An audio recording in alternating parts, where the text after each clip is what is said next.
Hey, welcome to Scratching the Surface. I'm Jared Fuller, and this is my podcast about design criticism and practice. On this week's episode, I have a fascinating and really wide-ranging conversation with Jonathan Hanahan. Jonathan is an artist and designer whose practice explores the cultural and social ramifications of experiences and the role technology plays in shaping, mediating, and disrupting our everyday realities. He's also an associate professor in the Sam Fox School of Design and Visual Arts at Washington University in St. Louis and an artist in residence at California College of the Arts. But before all that, Jonathan actually studied architecture and worked for a time at Volume magazine writing about architecture and thought he was headed towards a career in architecture criticism. In this conversation, Jonathan and I talk about that journey from architecture to writing to graphic design and how he kind of found that graphic design was the thing that interests him. We talk about teaching and how he encourages his students to bring a critical perspective to their work. And we also talk about digital interfaces and the importance of cultivating a critical discourse around digital design. Remember, if you're a fan of the podcast and want to help support it, you can become a member for $5 a month or $50 a year to receive an exclusive monthly newsletter with additional content and episode previews. Memberships really help keep the podcast going, and I just really appreciate all of the support that I've gotten so far, and I hope that you enjoy this wonderful conversation with Jonathan Hanahan.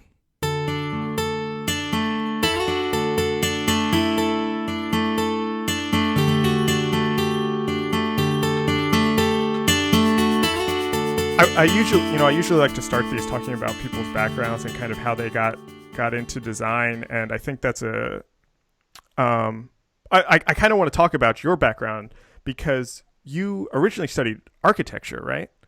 Yeah. What were your ambitions? Did you want to be a practicing architect, or kind of how did that interest even start? When I was in high school, well, first, like when I was a little kid, I was like obsessed with being an animator at Disney. Oh, yeah. So like, my grandmother bought me like this drafting table. I was like all into drawing. I did like a camp. Like when my family went to Disneyland, I did like an animator camp, which was nice. Like insane. And then all of a sudden that kind of faded away. And in high school, I took like a computer-aided drafting course, and was like super into that, like drawing with the computer. Mm-hmm. And so just assumed that that's what architecture was. So I went to school. I was like, I'm going to be an architect. So yeah. I went I had a very similar experience, actually. Yeah. And so I went to Virginia Tech, and I did their like summer transfer program thing where you like transfer it, which was amazing. This like super intensive summer thing. Oh, yeah. But then like very quickly learned that architecture, like the drawing part is like one piece of it. Like architecture as a practice is like totally different. Yeah. But totally fit. I mean, I got hooked immediately. Like this whole like spatial, like the spatial aspect of it, of like, manipulating space. So realizing that drawing was not all that it was, that wasn't a turnoff for you. It actually, that all those other things made it more interesting. Yeah, I mean, the school when I was there was still like it was still holding on to this like modernist tradition. So at that time, they didn't even teach like computer-aided drafting. Like you learned it on your own if you wanted to. So I kind of had this, I was like a little bit ahead because I knew how to do that, and I taught some people how to do it. But there was very little, I mean, it was like back to just, drawing with the T-square kind of a thing, which was also super cool. Yeah. But the like practice, or like the idea of designing spatially, just like it's, maybe it was part of the foundations program, that transfer program that I did, which was, looking at Joseph Albers and color theory and manipulating that into three-dimensional space, and these sort of weird foundational program assignments that just, I don't know, they stuck, right? Yeah. So it was like, I mean, architecture school was amazing, but by like, I would say my third or fourth year. So I have this like 5-year BArch degree that I'll never use, but right. But I'm like really glad that I have it, because like I knew that I was starting to get disinterested in architecture mostly because of like its speed. It just felt like so slow. Oh, yeah. And so I did this internship at Rex, which was it was kind of an offshoot of OMA. It basically was Oh, OMA New York. okay. And then Joshua Ramus was running OMA New York, and he at some point that turned into their own studio. And so I did an internship there, and the whole time that's really was this like introduction to this hyper rational approach to design. So this Right. it's kind of like, you know, OMA was doing that, and Josh took that from there, and things like the way Bjarke Ingels works. This like very diagrammatic, strategic, but then the sort of complexity of form comes from all these rules. And Right. so I spent the whole time like drawing diagrams and got like super obsessed with diagrams. Okay. And so I kind of after that and like my thesis and all that sort of stuff, I kind of had one foot out the door. I was like, I'm into this spatial thing, but I'm also into like the idea of pitching a representation or like the narrative of why this form came to be. Oh, interesting. But this was also 2008, so there was like no jobs. Right. So I took some really corporate, lame job in Boston because it was kind of the only thing out there, Yeah. and did that for a year and a half or so, knowing I wasn't really like, you know, this is not where I wanted to be. And Right. there was And that job was that job related to architecture at all? Yeah, it was a like a very like a corporate. Oh, a corporate. architecture Okay. studio. Yeah. Okay. So I was like, you know, doing it was like a health. It was like it was a healthcare architecture studio. Okay. So like Yeah. there was very little expression or experimentation. But after like a year and a half, that's when there was like personal things that happened, and there's the moment to like run away. Yeah. And that's when I went to Volume. I had kind of like been reading Volume for a while. Right. And I don't remember if there was a call or I just like sent them stuff and like kept sending them stuff and like pestering to the Yeah. point where they were like, okay, sure, you can come, you know? Right. So I went and worked at Volume for like 2 years, no, not 2 years, like a year and a half. And what did you do? Were you writing at Volume, or what were you doing Yeah. there? So I went, most of the stuff I was writing, you know, like Okay. like Irma Boom designs Volume, like this, Yeah. that's her one non-book project is that Right. she's always done this magazine. Yeah. So it was super cool to like be in the room with her, but I was very much on the like editorial research side. So I was like writing, I was doing diagrams and stuff for other pieces. Like I spent a lot of time working on the Almanac project. Oh, yeah. A couple of other issues. So yeah, it was mostly writing based. And had you done anything like that No, before? Okay, so what was that like? I mean, you just you're like, I'm gonna write for Volume now. it was. I mean, it was amazing. I mean, like that whole experience was really great because that was my main pivot away from architecture. It's like I want to be in this field, Yeah. but I kind of liked looking at it from a different vantage point.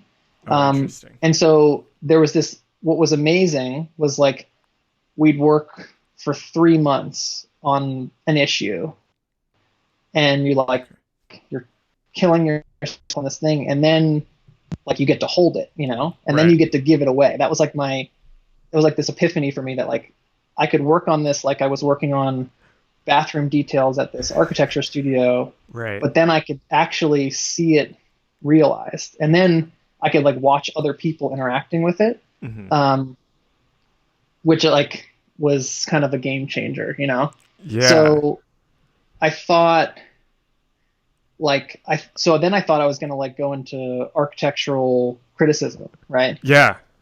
I came back after like a year and a half there, And I worked at a smaller design studio in Boston that was doing kind of everything. They were doing like urbanism in the Middle East. That's Oh, how I wow. met them, through the Almanac project. But then they were also doing exhibition design and graphic design. So I was kind of leaning more on those things, but I Hmm. started to apply to grad school and was applying to like architectural criticism programs, like the CCCP at Oh, interesting. Columbia, and like the SMARCS program at MIT, and like the MDes at Harvard. I was like, oh, I'm going to write about architecture. Yeah. And for some reason I applied. I also, because I still had this, I was interested in like the graphic element. So I applied to RISD, and I applied to the media design program at Art Center, Oh, because a yeah. friend, Mimi Zeiger, who I was doing an Yeah. exhibition with, taught there. Okay. And she's like, you should really look at this place. So, I applied to, those are like my wild cards. And So it's like when I, if the architecture criticism doesn't work out, you can always just be a graphic designer. no, no, it was just like they were, um, I mean, I guess I'm curious. Uh, that's kind of a joke, but I'm also it's kind of random too. Like how yeah. aware of graphic design, other than kind of seeing it in relationship to architecture when you were working on the magazine. What was it about graphic design that you're like, it could either be architecture criticism or this completely different thing? Well, it You know was what I like, mean? yeah, it was, I mean, a part of it was like the crafting of the document. So Mm. like when I was at Volume, I worked on this. The first issue I worked on was called the Guide, and this is like something that is tied into like, I look back on it now, and it is tied into everything, which is Mm-hmm. like the way that Volume as a publication worked was super interesting. That they would take one topic and they would poke at it from like Right. 20 different spaces, right? Yeah. So this is like really deep dive into something. And so the issue was called the Guide, and it was this like unpacking that term a little bit. And so I did my job for that issue. Rory and I wrote one thing about like riding our bikes to these like out, these playgrounds that were like tucked into Amsterdam and then like disappeared. And Yeah. um, but my main job was to, uh, we wanted to have these drawings that ran through all the articles, that kind of like connected. It was like a quick read of the longer text, so it Mm. would like connect words in different ways that kind of led to the way that the story was being told, or like what the story was. Right. So I was like dissecting these texts and then drawing these these graphic representations, these sort of diagrams between language, and so that relationship between the story and how it's visually represented, like those were all. I was still really into that. I was like a part Yeah. of of crafting the way that the visual representation took place. So it wasn't. And then when went back to Boston, I was doing a lot of like, I was working on more graphic projects than like architecture projects. So Okay. um, I was into all of that and I was enjoying it, but I didn't know if that was like definitely the way that I want. I wasn't really sure. Yeah. So when I applied, I went and I visited all these places, and I visited RISD, and I flew out to Art Center because I was like, this place is weird and I have to check it out. And like Yeah. those two visits completely like blew my mind. Oh, It was like interesting. this is what I want to do, not these other things that I thought I wanted to do. So Hmm. I basically said no. I didn't go to grad school. Like I said no to everybody because I was like, this has messed me up so much. Yeah. This has confused me. I need another year Right. to figure this out. So I waited. I kind of stayed and worked, and then Oh, I wow. reapplied to a bunch of places again, and from a whole range from like, like RISD and Yale to Art Center to the design and Yeah. technology or at program at Parsons, like stuff like that. Oh, nice. And in the end, it was like, I still wanted this like really rich typographic education. Like I had been pretending to be an architect or a graphic designer, and I wanted to just have, I wanted to actually know what I was doing. So that's kind of how I ended up at RISD over these other places, which actually, like the work that I'm doing now probably relates to those other places more. Yeah. But RISD was the kind of place to start that. And so what was that experience like, kind of, getting to RISD and basically diving into this graphic design world now after kind of observing it at kind of various distances, kind of being in it and learning all this stuff? Were you kind of in love right away, or what was that like? Well, I somehow, when I applied the first time, I was able to defer. Okay. So, and I technically, the way that those work, it's like you go if you have no graphic design education, you do the 3-year. Right. And if you have some, you do the 2-year. And so, the second time around, I showed all this work that I was doing time that year between, and kind of pitched to get myself into the 2-year program, because I'd already, I had spent 5 years in architecture school. It's like, I don't think I can survive 3 more years right now. Like, right. Both financially and mentally. So I got into the 2-year program, which meant like, I dropped into like, right. The beginning was I was a little shell shocked. Yeah. But I mean, that kind of very quickly turned around and was amazing. I mean, like the time there was super, super important to the way that like I think about what I'm making and like what I'm doing now, and how that sort of that how I connect it back to architectural practice, et cetera, et cetera. Yeah. This is something I want to talk about kind of RISD and how that connects to the work you're doing now. But right. I have another question first, because as you're talking about this, I was thinking about something that you said earlier in the conversation about getting to the end of architecture school and kind of already knowing that wasn't the thing for you, or that wasn't going to be the thing you were going to be doing, but that you were still very grateful of that degree, or that was a degree that still had some importance or relevance to you. And this is something that comes up on the podcast a lot when I talk to architects or people related to architecture about that. I don't know if it's kind of just the rigor of that, or if it's the skills, or if it's the way you're taught, or the way architects are trained, that there are so many people who have studied architecture and then don't do anything relating to architecture, but it's the things they're doing still have some connection to that education. Yeah. Do you have any, I don't know if that's really a question, other than I'm kind of curious how that relates to your experience, or if you see, especially when you were at RISD, were you pulling things from your architecture degree? Were you making connections kind of in the moment?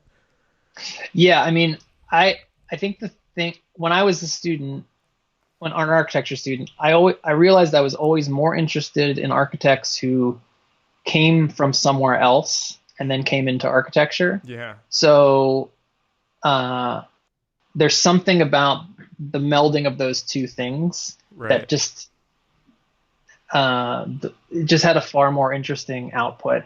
And so already being in architecture, I was like, well, maybe I can go the opposite way. Right. And I would I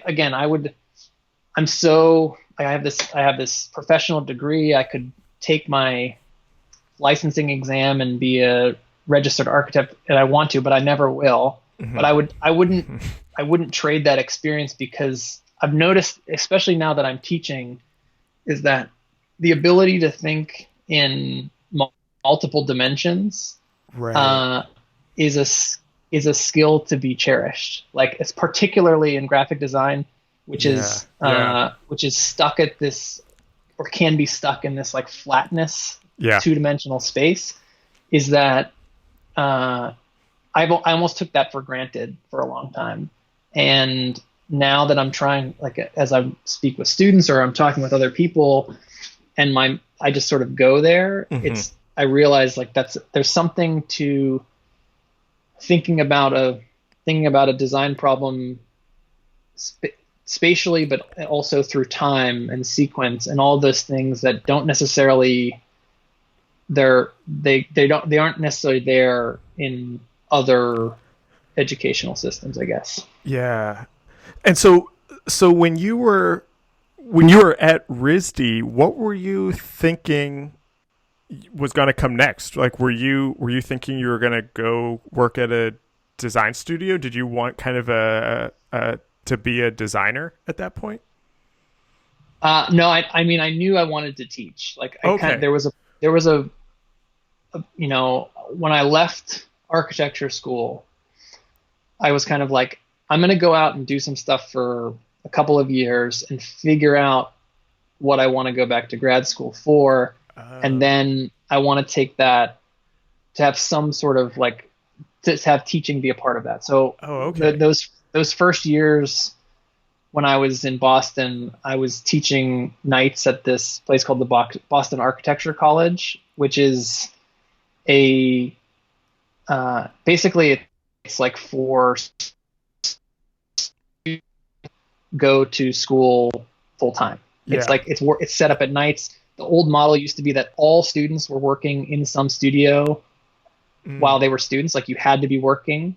So that was like my first into teaching, mostly because like I was bored at work, and so like the classroom was this like place to just to be free, right? You know. And what was where did that? Why? How did you know you wanted to be a teacher? Where did that interest even come from? And especially that early in your career. Yeah, I mean, Virginia Tech was amazing. Like the faculty there, and I had some really amazing mentors who I would just like spend time with, and who turned the school into more than just like, we're going to talk about your work for a couple hours and then we're going to go away, but like created this all-encompassing discussion and debate, which I really found fascinating. Yeah. Okay. Yeah. So when you were at RISD, you were thinking, I'm going to teach design? Yeah, I mean, I didn't know if that would happen right away, but eventually there was this kind of desire to, I think also because like I just wanted to make my own thing. Like I didn't want, yeah. Like, I don't know if it's that I don't like it or I'm not good at the kind of client relationship. That's like a whole other skill. Yeah. That some people are really good at. And I mean, I do plenty of client stuff and like those are enjoyable, but I also, I don't know, maybe I'm not patient enough. Yeah. No, so, I know exactly what you mean. Actually, I've been thinking that I've been coming to the realization that I might be that way also. I mean, if there are certain ones where you have this, I mean, again, it's like this amazing relationship with the client that works really well. Yeah. But that's so few and far between that the day-to-day was just like, I would just rather spend my time doing exactly what I want to do. So there's something like, I mean, again, there's something super selfish to teaching, which is like, I like the classroom experience because I feel like I learn more by having these conversations constantly, but also it gives me the time to do the stuff that I want to do. Like, it gives me, there's a foundation to be able to like establish a research practice that is directly mine, you know? Yeah. I want to come back to teaching in a bit, but I want to talk about your research because a lot of your work, I'm very curious about this kind of body of work and research that you're doing around this idea of thick interfaces. And I have a couple questions about it, but the reason that I think it's relevant to this discussion is interfaces and digital design at large, you could even say, is actually a topic that doesn't come up much in these conversations that I have on the podcast. And when it does, it's kind of around the edges. And so I'm kind of curious I guess first, can you kind of talk about what thick interfaces mean, and then we can kind of use that to kind of talk about this stuff a little more generally, I think, too.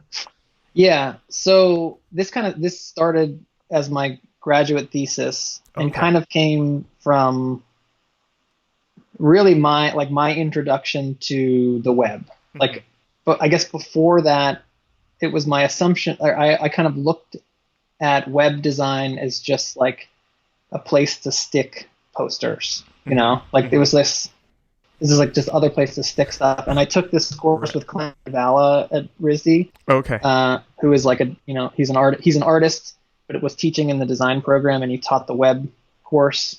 And that course, as an intro course, completely changed the way that I thought about the web as a space. I mean, it was like, that was the time that I realized, like, this is an occupiable space. And so, that class influenced me so much in that, like, not only what I was making, but how I teach now. And Clement, the way that he framed that course was super fascinating. And we talk about it all the time. We're really good friends now. He was a great mentor during my thesis. But that introduction to, like, thinking about digital space as an immersive environment was kind of the starting point. And so I got into this idea. There was this back and forth between this relationship of digital and physical experiences and how they're sort of segregated, but also increasingly intertwined. And the deeper I got, the more I was starting to kind of pick up on the sort of deceit that design plays in that. Yeah. It's like that the goal of design is to, like, hide all the junk. So, like, this screen is like this magical thing, right? And I hold it in my hand, and it's not connected to anything, and it has infinite connective potentials. But underneath that piece of glass is, like, messy, clunky, like, ugly stuff, right? That's tracking me, and that's telling me what I should be looking at, and is pushing things in different ways that has a huge influence on the way that I see the world, right? This whole daily me of crafting a space based off of what I have determined I like, or what the computer determines I like, that then insulates me and doesn't necessarily connect me anymore, right? So those sort of, I was just kind of touching on all of these kind of spaces of that, the kind of confusion of that, right? The role of, like, design as this beautiful, magical problem-solving thing, but also something that has, like, a huge role in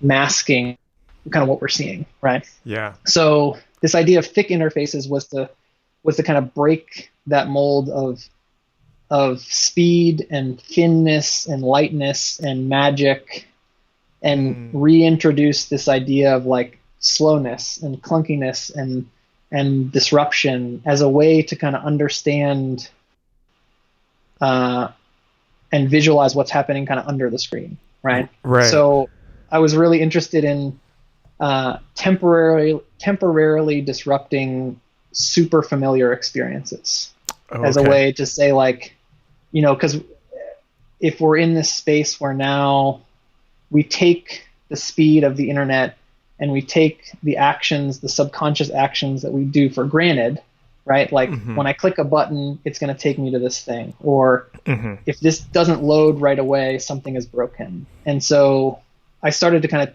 play with those subconscious experiences and intentionally break stuff that feels really familiar as a way to, like, pause for a moment. So yeah, they kind of turned into these mixtures of all kinds of different outcomes, but all of which followed this kind of familiar, broken, and return to the familiar as this opportunity to kind of reflect on that. This is so interesting to me, because A couple years ago, I taught an interface class. It was kind of a mobile interface user experience type class is kind of what it was centered around. Mm-hmm. And my two main goals for the class were to show the students, or to get the students to think about basically two main things. And one is that interfaces are not these kind of neutral connection devices that put Mm-hmm. us, that put two things together, that there is some sort of kind of bias that's happening there, and Mm-hmm. that exactly what you're saying, the interface can kind of hide or obscure a lot of other things through a beautiful interface. And I'm Mm-hmm. speaking about digital interfaces primarily. Right. But the second is that you could make the argument, if you take a broad definition of the word interface as a thing that puts two different one thing that puts two different things into connection with each other, or into communication Right. with each other, that Right. all graphic design is kind of interface design. Oh, yeah, totally. And so kind of my kind of teaching philosophy for that class was, we're focusing on mobile design, mobile interfaces, mobile user experience, but the things that you're thinking about when we're working in this class kind of apply to everything, all Right. of your other classes. And so I'm curious, under the context that this podcast is kind of about design criticism, and specifically how we talk about design or how we critique design, I'm curious how you think this idea of interfaces, or even specifically thick interfaces, could be a way to kind of talk about the kind of issues facing designers today. Yeah. So like I've kind of fallen into this track of like I'm teaching a lot of like interactive courses. Okay. It's all like interaction design specific, and I'm still teaching foundational courses like Okay. type and things like that. But I think the thing I always return to is that all of this stuff is interactive. Right. Like it's not interaction is not equal digital, right? It does not necessarily even equal technology. Mm-hmm. It just equals that there is a give and take happening. Right. And the question of how much what you are making is giving and taking, and what the relationship and the experience of that thing is for me more interesting than just what it looks like. Right. But I think it's about kind of what it plays, what its role as a tool is. Mm-hmm. So it's kind of like I use this a lot, which is like the like Dunn and Raby's speculative everything book is something that was hugely influential on me. I think it's really interesting. But there's a point where they talk about this idea of the map versus the compass. Oh yeah. Where the map is like a design solution, right? It's like that's like what like capital G graphic design right is like I'm gonna solve your problem, mm-hmm. and I'm not even gonna tell you, like I'm not even gonna ask you how you want that problem to be solved. I'm just gonna solve it. So like if you think like like GPS map, like Google Maps, it's like, okay, the problem is efficiency. I'm gonna get you from point A to point B as fast as humanly possible. That's their kind of mapped mm-hmm. definition. Whereas the compass is like this thing that I could get. It would do the same thing, but it forces me. It's a tool to force me to look at the world around me. Right. Right. Like I am.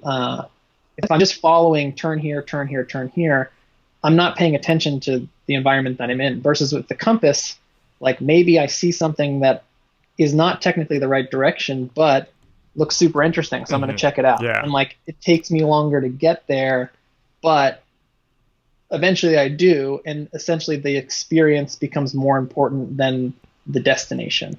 Right. So I think that's been yeah framing the role that graphic design plays as this tool to not tell me something, but to give me the ability as an audience, give your audience the ability to form their own conclusions, right? To kind of, I love that. to inform, but not dictate. Right. And I think that's very much apparent in like, digital interface design, but it totally plays into artifacts, to posters, to book. I mean, all this sort of stuff has all of those those interactive elements in them. I'm curious. I'm curious how you.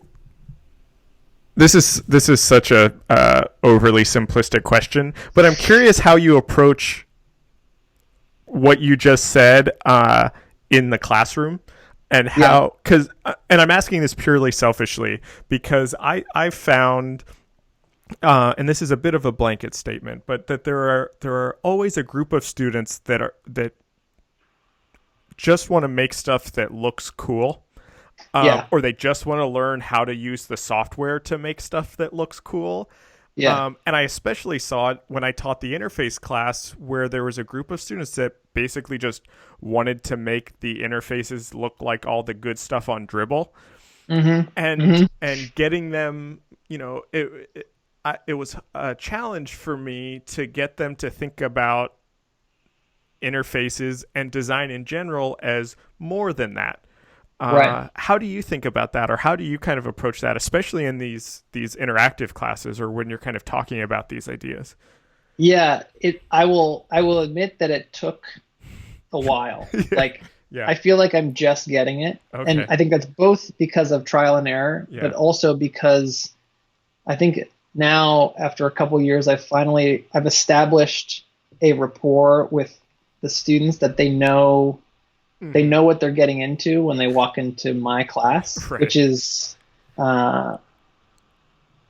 not a tutorial based setup, right? So I think this could be the entirety of the rest of our conversation, because this is something I've been thinking about a ton. Is all right, go for it. First, I think it's a huge. I don't know how the curriculum is set up where you're teaching right now, but I think the general curriculum of undergraduate graphic design is that you spend a year of foundations. You kind of move into graphic design foundations, which is like type and word and image. These I'm going to learn how to use the Creative Suite, right? And I'm going to get really good at pushing stuff around the page. And then, like, in the third year is like, okay, now we're going to teach you web design. And it's a huge roadblock, because it's like, I think it's both because it's, you're now learning this whole new way of making, which is a version system, right? I like write some rules, I execute it, I see what happens. That kind of WYSIWYG thing isn't in play, and it gets really, I think that's a huge frustration for students that kind of struggle, is like they know how to make these beautiful things, but they can't translate it perfectly to this other space. So there's some students that just get it and they kind of go through it and they're like, oh yeah, I'm going to be like a developer. I just know how to do this stuff. And then there's the others who think, oh, well, I can't make stuff look as nice in the web as I can in print, so I can't design for the web. I can't be an interaction designer. Which I think is that's terrible. So I think that like the introduction to kind of procedural systems is directly related to type, word and image, and interaction. Like they have to be together, because they are all foundational practices. And so I've been kind of working on some stuff, which is like trying to get that stuff earlier in the curriculum. And the one way that I've been really interested in found works, which is when I'm teaching type or when I'm teaching word and image, everyone has different names for those courses, but the beginning of type and image relationships.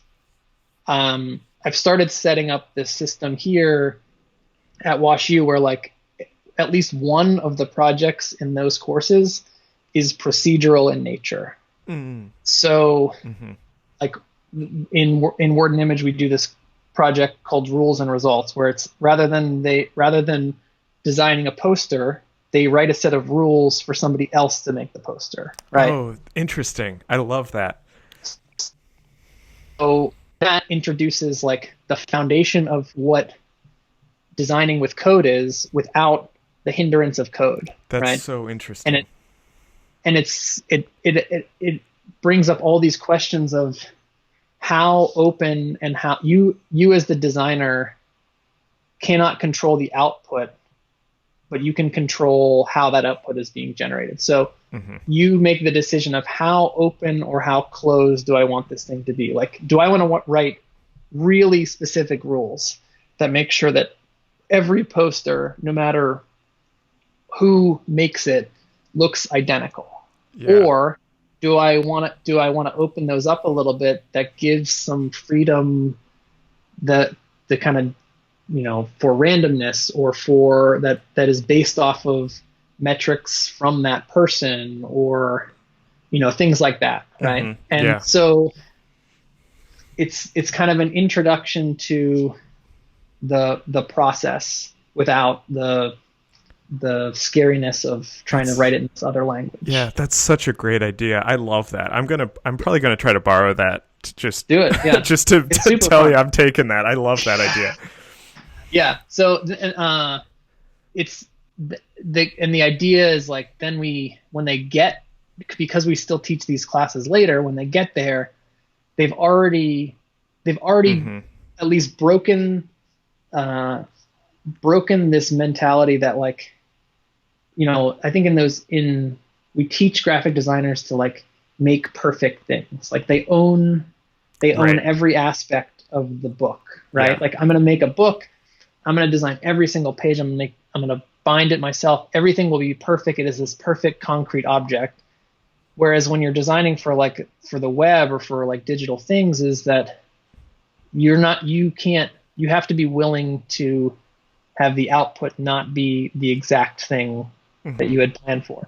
And then that becomes like this interesting space where, like, how can I craft a malleable entity that may produce results? Like, how can that be exciting to have results that I was not expecting? So once that sort of becomes an asset and not a hindrance, I think it opens up all these like kind of interesting spaces for making stuff. It relates to something else that this might be a little bit off topic or a little bit of a turn from what we were talking about, but something that I really liked about your work, especially when you're talking about your thick interfaces project, but I think it also relates to this kind of student work, or even kind of how you're thinking about teaching students, is I get the sense when I look at your work and I, have read the things that you've written and kind of hear you talk about this, is that the relationship between kind of theory and practice, or between kind of theory and making artifacts, are very connected for you. Yeah. And that these things that you're thinking about through your research or in the classroom, the result is still making things. Yeah. Yeah. And that's something that's always interesting to me. And again, I'm connecting this back to a class that I'm teaching right now, and so it might be why this was resonating with me. But I'm teaching a class on design research, and specifically this idea of kind of researching through design, reading a lot of texts, kind of consuming a lot of things, and then instead of writing a paper, you have to make kind of artifacts that respond to that.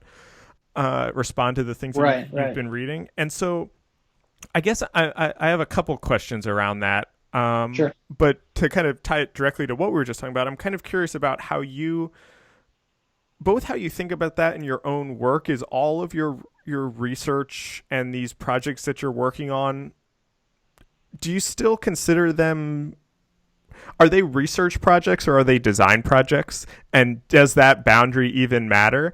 And then does any of that find its way into the classroom, or teaching students to read and research and kind of respond to that through their projects or through what they're making.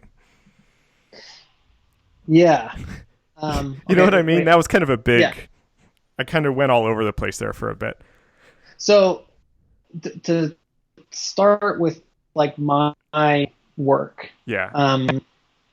I kind of had this like back and forth between like kind of an identity complex of like what I was doing. Like I'm teaching in what is the visual communications program here. I'm like, my background is in design, but I'm like making things that aren't design. Like I'm making 3D printed objects and like stuff like that. And so I was like, is this art? Is this design? Is this research? And I think in the end, I think to me they're all like they are works of design. It's like I'm really interested in like taking of this very kind of narrow procedural based design pedagogy and applying it to mediums that are maybe not necessarily always associated with design. So again, it like comes back to some of these architectural things. Like I want to make like the stuff that I'm doing recently is like I want to make websites that I can physically stand inside of. Oh, like, interesting. That they are there is a digital experience in them, but also like what would it be like to stand inside of this thing? So that's kind of come, that kind of started from these tools that I was finding and trying to find different ways to apply them. And then that has also very much kind of come into the classroom as well. So like, and this I think this comes back to the kind of course structure. I feel like a lot of us RISD people who are now teaching have this model, because I went out to CCA as their like designer in residence this fall. Oh yeah. And Chris Hamamoto and John Sueda and a couple other people who were from RISD teaching there all were doing the same thing, which is like with everything in any course, it doesn't matter what it is, we have every student does an artist designer presentation.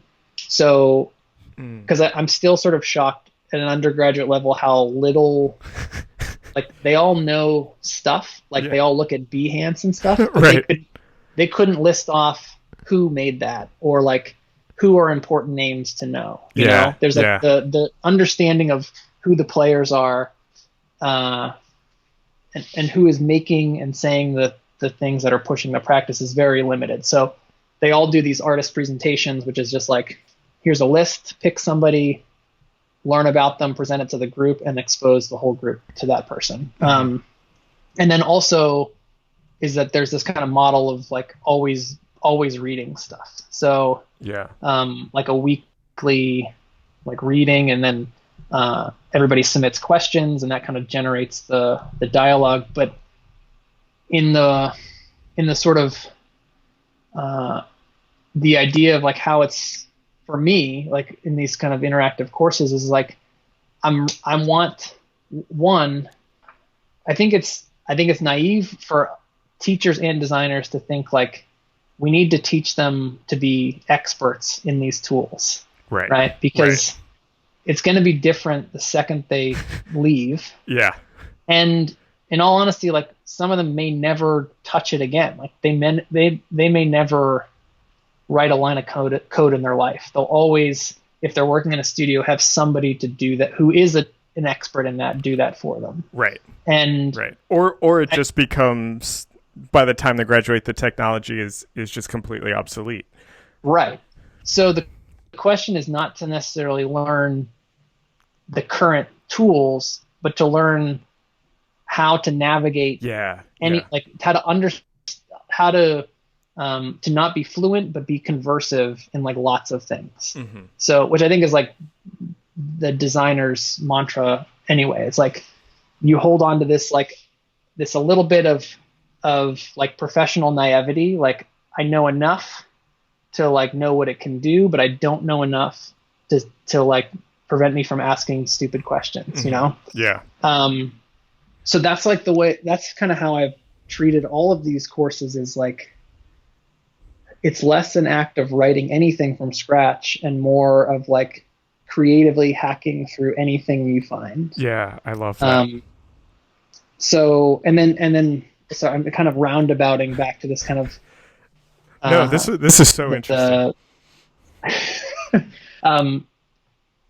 I've also been like really interested in teaching or talking about like the physical implications of what the internet are in the classroom. Like, so in a mixture of like, rather than reading things about web design and like the, theory of web design, we've been reading about like reading Neil Stephenson's Mother Earth Motherboard, right? Like learning about like transatlantic cables. Right. Interesting. Particularly for I mean, I'm not old, but like I understood like when everything had to be plugged in, right? Like my first computer was like, I had a dial-up computer. But I was like right on the edge of that, right? I think you are as well. Yeah. So I'm still shell shocked when I'm like, you guys understand that like no matter what, like everything you put on the computer lives in some physical thing somewhere, right? It always, like, it's always plugged into something. And so it's been super interesting. We've been doing these things where like we're going to tour this like huge data center that's right downtown in downtown St. Louis, like one of these massive buildings that has no people in it and just has like servers. Yeah. And so that debate back and forth of like, what you make is not just what it looks like on the surface, right? There is depth to it. A lot of that is like to kind of slow them down and be like, just to contemplate like what the implications of what they make are out there in the real world. Like and from an ethical perspective, but also like all the other things, like, what does it mean when you put a bunch of images on a website that are like, 10 megabytes a piece, right? Like, what are you asking of your audience to like have to load all of this stuff up? And how does like, is that intentional or is that just like laziness, right? And getting them to understand what it means, like file size means beyond just like how big it is on my hard drive, but like that, because you're passing that back and forth through physical spaces and through wires, like those have implications. Like time is really essential in that, right? And something I think we as makers and consumers take for granted. I'm curious how we started kind of touching on this already. I was kind of curious how the architecture background might be filtering into the work that you're doing. And I think it's interesting how there are these little kind of connections that are happening throughout all of your work. But I'm also curious if writing fits into your practice other than when you're at volume. Has anything that you've kind of taken from that or writing in general, how's that fit into the work you're doing now? I used to think I was good at writing. Okay. And I'm learning more and more that I'm not. Oh, interesting. I'm good at giving lectures. Like I'm good at talking through this stuff, but I struggle to connect it to like just language. Yeah. And so that's frustrating at times, but I think it's also pushed me to kind of present this stuff in different ways. And so like I remember seeing this is long ago, another podcast, which was Michael Rock presenting to at the Harvard GSD. It was a audio podcast. Okay. So you couldn't see anything, you could only hear him. And at the beginning he said, I have like 200 slides that I have to get through. And I can still, I haven't listened to that in like maybe 10 years, but I can still remember you could hear him, the cadence of him hitting the keyboard to move the slides as he talked, like in this amazing kind of musical notation that like I didn't even need to see the slides. I could just listen to him and follow that rhythm. And so I have been writing, like I've written some things for Volume since leaving. I'm sort of always packaging this stuff up and presenting at conferences and stuff, but it's, again, maybe it's like the speed thing. It's like the slowness of reading it as a big document is far less interesting for me, but it may be interesting for anybody who's reading it too, than the ability to craft it in time and space, like through a presentation of it. So, you know, I maybe it's not necessarily distinguishing between like writing as on paper or like writing as words, right? And they're all sort of the same thing. It's just kind of the tempo and the scale that they're presented in. Yeah, I totally am feeling that also, in that I've noticed that I've been writing, you know, like traditional writing, pencil on paper, or, you know, keyboard keys in a text editor, a lot less since I started the podcast, and then since I started teaching, because those became the main outlets for me to kind of articulate these ideas in a way that writing used to. And I've kind of struggled with whether that's okay just as in my own practice. And I still miss that act of putting letters in a text editor or pen to paper. But I'm also like, but it has these kind of other interesting ways that are, you know, these ideas are coming out in other ways. So maybe that's okay. Yeah. Like when I'm writing, like almost anytime I start to write, it starts in like my to-do list. Yeah. Like I'll write chunks in a to-do list. And I'm writing paragraphs, but I'm breaking them up in a way that it's almost like keynote slides, like they're compartmentalized into these fragments that can then be strung together later. But there's something about the kind of the presentation mechanism of those chunks that becomes more compelling for me, I guess. Yeah, that's interesting. I always love hearing kind of how people start writing, and in a to-do list is a new one. This is a question that I ask everybody. I'm curious, what are the topics or issues or subjects that you think kind of designers should be talking about today, or the kind of big issues around the industry, around practice, kind of considering that this is a podcast of design criticism. You know, what are those subjects now that we should be talking about, writing about, thinking about? Yeah, I mean, I think it's starting, but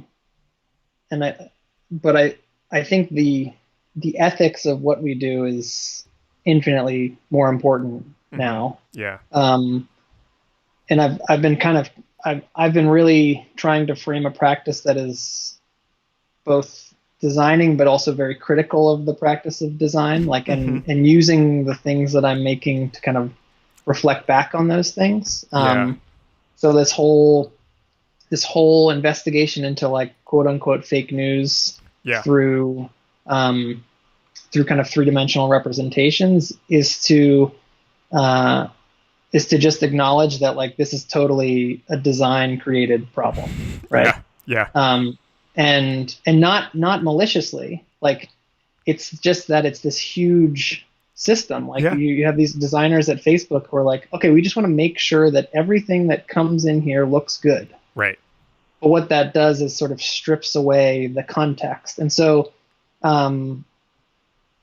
it kind of snowballs into these massive problems. So I think that sort of the ethical, I think it's super fascinating, like where design sits right now is like we hold this incredible key, is like we were talking earlier about like the interface as this threshold, right? And And in history, we've always been taught like the designer is invisible, right? Like the crystal goblet, Right. garbage, Right. Right. which is I think is garbage, Yeah. right? Like Yeah. I think Yeah. Me too. that there is there you have as the designer plays a very active role in that, and the question is, what is that role in the service of selling something, or is it in empowering an audience, or is it like where does it fit in there? And so like I always use the metaphor of like the old, like the browser is not a window, it's like a sieve, right? Like as something passes through it, it like changes state. It's still the same thing, but it like it's not a solid stream of water, it's a mist of water, right? And that's I think the question that kind of comes into play. I also think that like we all, as a practice, we're driven, like we are super tied to technology, right? Like any new technology we are a part of. So it also propagates this idea like, well, we have this technology, we have to use it for something. And I think that that enters all these weird spaces of like, of confusion, right? Yeah. Like there's no critical practice of like, well, why do I want augmented reality? Like Right. I still can't find one good solution that would benefit me, right? It's like, sure, I could do these things, but the disconnect between why and what is still, it's just like it's cliche, like it's just a toy, right? Yeah. So I think teaching students and designers, like current designers, like to slow down and ask that question of like, what is this, like how does this fit into how is this a productive tool, like an empowering tool? My last question is, I'm curious, you've mentioned some people kind of throughout the conversation, but I'm curious, who are the writers, or what are the books that have really shaped the way you think about all of this stuff, or that have been influential in your own research and practice? There's Rancière wrote a book called The Ignorant Schoolmaster. Oh, yeah. Schoolmaster? Yeah. Who I interviewed this artist named Kurt Cloninger for my graduate thesis. We didn't even touch on this, but like he wrote this amazing. I was really fascinated with James Bridle's work and like the new aesthetic. Yeah. And this like a lot of the things that I'm looking at now are very much. Oh yeah, I totally see that. Yeah.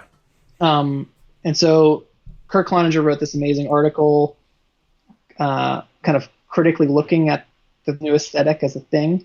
So I interviewed him, and he was like, this is how you have to teach. This is how I teach. So like the Ignorant Schoolmaster is like my Bible for like how to teach stuff, which is essentially like, you don't have to be an expert in it to teach it. It's about sort of like throwing the students in a pit that you know that they can get out of, but they don't know that they can get out of it, and so they've got to figure out how to get out of it, right?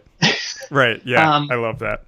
So that as a book is always amazing. We talked about like Dunn and Raby. We talked about. I also always teach, or every year I reread Kenneth Goldsmith's Uncreative Writing. Oh, I need to read that. I haven't read that yet. I've heard so many good things about that. I'm a big fan of his. Yeah, I mean, I read it. I teach a class called like it's like relational, conditional, and process-oriented design. But we read that whole book, and you can interchange writing with designing, and it totally makes sense. Oh, interesting.